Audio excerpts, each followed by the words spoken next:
Gabonaises, Gabonais, mes chers compatriotes, à l'orée de la nouvelle année, je suis particulièrement heureux d'adresser à chacune et à chacun mes meilleurs vœux pour l'année qui s'annonce. Je souhaite que 2023 vous apporte santé, bonheur et prospérité. J'ai aussi, à cet instant, une pensée pour tous ceux qui nous ont quittés, ceux qui souffrent, ceux qui sont dans le deuil ou ceux qui, en raison des circonstances, passent des moments de grande solitude. J'ai notamment à l'esprit les patriotes actuellement détenus arbitrairement pour leurs opinions, à l'exemple de Jean-Rémy Yama, ainsi que ceux qui sont injustement pourchassés et contraints à l'exil. J'exprime à tous mes sentiments de solidarité. Je souhaite qu'ils retrouvent très vite, pour les uns, la liberté, pour les autres, leur terre natale. En un mot, la joie de vivre. Gabonaises, Gabonais, mes chers compatriotes, l'année 2022 qui s'achève a été marquée encore plus que celles qui l'ont précédée par le recul de notre pays dans tous les domaines. Il ne s'agit pas ici d'exprimer des critiques pour le plaisir de critiquer ou des états d'âme qui seraient issus de frustration ou qui proviendraient d'une imagination fertile. Mais cette période qui se veut festive et de joie ne doit pas pour autant occulter la réalité. Le Gabon, pourtant richement doté par la nature, va mal, très mal, du fait d'une gouvernance calamiteuse. Les Gabonais ont du mal à se nourrir, à se soigner et à envoyer leurs enfants à l'école. J'ai acquis cette conviction en parcourant tout le Gabon et j'ai pu mesurer l'ampleur du désastre et les attentes des populations. Comme cela apparaît, la politique économique appliquée durant cette période procède de l'improvisation et ne permet pas de promouvoir une véritable croissance durable et inclusive. Par ailleurs, le pays traîne une dette abyssale sans qu'on en voie les retombées concrètes sur le terrain. La pauvreté et la misère ne cessent d'augmenter. Les poubelles jonchent les rues des principaux centres urbains et des immondices menacent la santé des populations, le tout dans l'indifférence totale des autorités. Le chômage, notamment des jeunes, est en hausse continue, avec pour seule réponse des mesurettes, incapables d'endiguer, puis d'inverser cette regrettable évolution. Le coût de la vie est de plus en plus élevé et accroît tous les jours le nombre de Gabonaises et de Gabonais qui vivent sous le seuil de l'extrême pauvreté. Parallèlement, le Gabon manque cruellement d'infrastructures de base dignes de ce nom.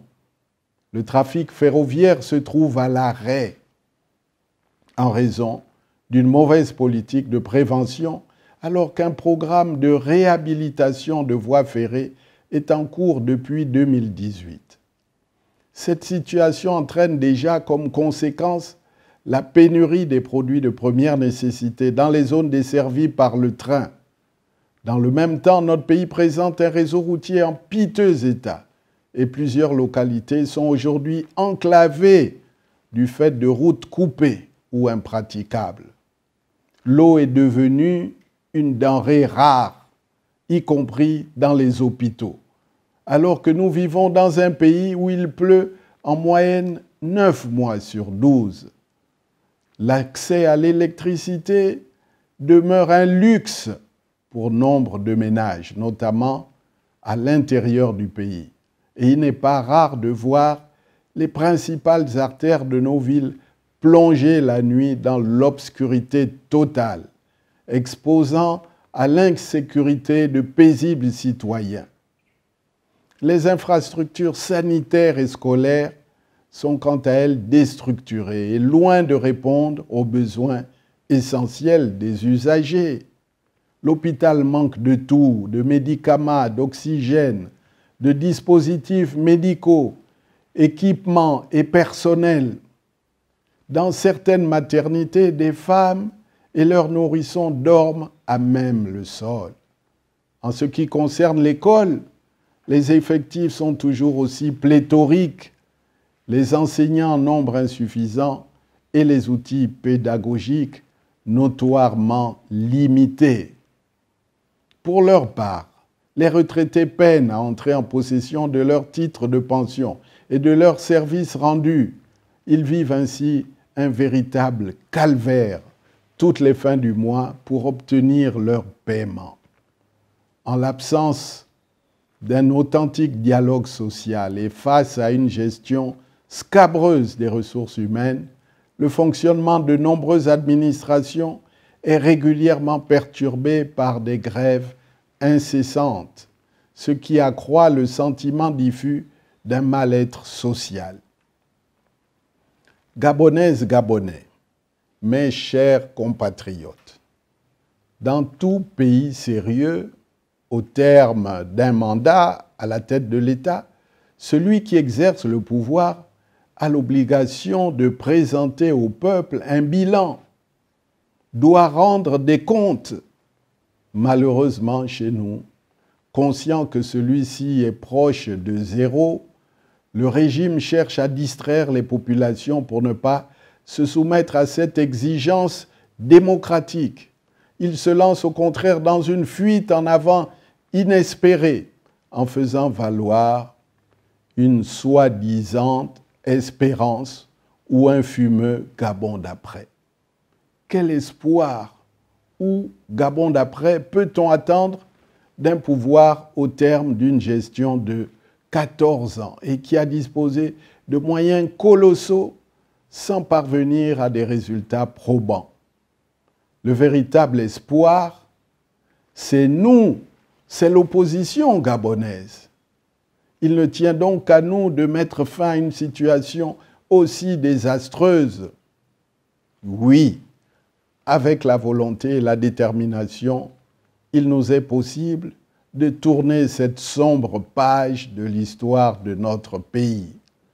Nous ne devons pas nous résigner à la médiocrité et à l'absence de perspective.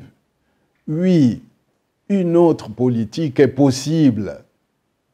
Gabonaises, Gabonais, mes chers compatriotes, nous devons prendre en main le destin de notre pays, lui donner un nouveau départ, l'engager dans la voie du redressement économique, du progrès social, de la modernité et le maintenir durablement dans les sentiers de la prospérité partagée.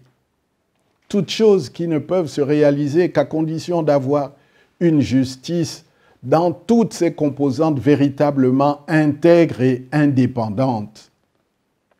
Nous, Gabonais, nous devons nous réapproprier notre pays. C'est notre avenir, l'avenir de nos enfants et celui des générations futures qui est en jeu.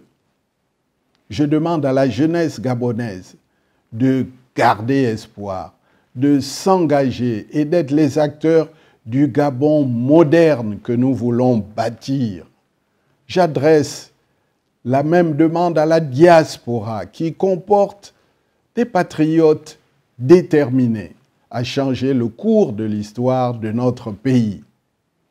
En conséquence, face à l'importance des enjeux du moment, nous devons nous rassembler, nous mobiliser et nous engager pour imposer l'alternance et le changement, seuls capables de nous permettre de répondre aux aspirations profondes du peuple gabonais, à savoir la liberté, la démocratie, la bonne gouvernance et l'état de droit. Le pouvoir en place a toujours cherché et continuera à vouloir nous diviser. C'est la raison pour laquelle je milite pour l'unité des forces de l'opposition et le rassemblement de tous les patriotes. Je suis persuadé que l'opposition peut, en faisant preuve de bonne volonté, en mettant le Gabon au-dessus de toute autre considération, aboutir à l'élaboration d'une plateforme minimale. Je l'exhorte à demeurer mobilisé et uni en vue de parvenir à l'alternance et au changement. C'est ici et maintenant pour moi l'occasion d'adresser mes remerciements aux leaders des partis politiques, aux personnalités indépendantes, ainsi qu'aux membres de la société civile qui ont bien voulu honorer de leur présence notre congrès ordinaire des 2, 3 et 4 décembre, qui a permis le renouvellement des organes et tracé de nouvelles perspectives. Dans ce contexte, j'invite les Gabonaises et Gabonais en âge de voter à aller s'inscrire massivement sur les listes électorales dès l'ouverture de la campagne d'enrôlement. Il nous faut notamment réduire le taux d'abstention qui reste encore trop élevé et que le pouvoir utilise comme une variable d'ajustement des résultats en vue d'atteindre ses sombres desseins. Je sais que beaucoup estiment que le bulletin de vote ne sert à rien tant que les institutions, le cadre et les textes électoraux demeureront les mêmes. Certes, il y a du vrai dans cette assertion, mais nous ne devons pas nous lasser d'accomplir notre devoir citoyen et d'exprimer nos choix de manière pacifique. Gabonaises, Gabonais, mes chers compatriotes, j'ai foi en votre sens du devoir. Je suis sûr que, le moment venu, vous saurez faire le bon choix, celui d'un autre Gabon, solidaire et prospère, ancré dans ses valeurs culturelles ancestrales. C'est fort de cette conviction que je vous renouvelle mes meilleurs vœux pour une excellente année 2023 pour notre pays et pour tous ses enfants, qui permettra de raviver l'espoir annonciateur d'une nouvelle page de notre histoire. Vive le Gabon, vive la République, que Dieu protège et bénisse notre pays. Je vous remercie.